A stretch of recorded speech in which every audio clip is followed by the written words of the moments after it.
દક્ષિણ ગુજરાતમાં હવામાન વિભાગે કરેલી આગાહી મુજબ જ વાતાવરણમાં પલટો આવ્યો છે। બપોર બાદ સતત પવન ફૂંકાતો રહ્યો હતો, ધૂળની ડમરીઓ ઉડતી રહી હતી। એકાએક સાંજે છૂટોછવાયો વરસાદ શરૂ થયો, જેની અસર સમગ્ર દક્ષિણ ગુજરાતમાં દેખાઈ। કેટલાક વિસ્તારમાં ગાજવીજ સાથે વરસાદ ખાબક્યો હતો। સુરતમાં મોડી સાંજે વરસાદ વરસવાનું શરૂ થઈ ગયું હતું। હવામાન વિભાગની આગાહી મુજબ શહેરભરમાં વરસાદ વરસ્યો હતો। શરૂઆતમાં અડાજણ ચોક અઠવાલાઇન્સ વિસ્તારથી શરૂ થયા બાદ પીપલોદ, વેસુ, લીંબાયત, ઉધના સહિતના વરસાદ શરૂ થયો હતો।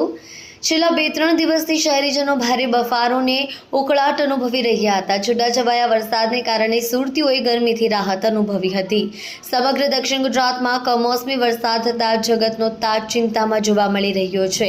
દક્ષિણ ગુજરાતનો મહત્વનો પાક પૈકી ડાંગરનો પાક હોય છે, જેથી મોટાભાગના ખેતરોમાં ડાંગરના ઊભા પાકની કાપણી શરૂ કરવામાં આવી હતી। જો કે વરસાદ થવાથી ડાંગરના પાકને નુકસાન થયું છે, તેમજ વધુ પવન ફૂંકાવાને કારણે ડાંગર જમીનદોષ પણ થઈ ગયું હતું। સાથે દક્ષિણ ગુજરાતમાં કેરીના પાકને પણ નુકસાન થવાની પૂર્ણ શક્યતા છે। દક્ષિણ ગુજરાતમાં તલ અને શાકભાજીના પાકને પણ વરસાદને કારણે નુકસાન થશે। દક્ષિણ ગુજરાતમાં વરસાદ વરસતાની સાથે જ ટ્રેન વ્યવહાર પણ ખોરવાયો હોવાનું સામે આવ્યું હતું।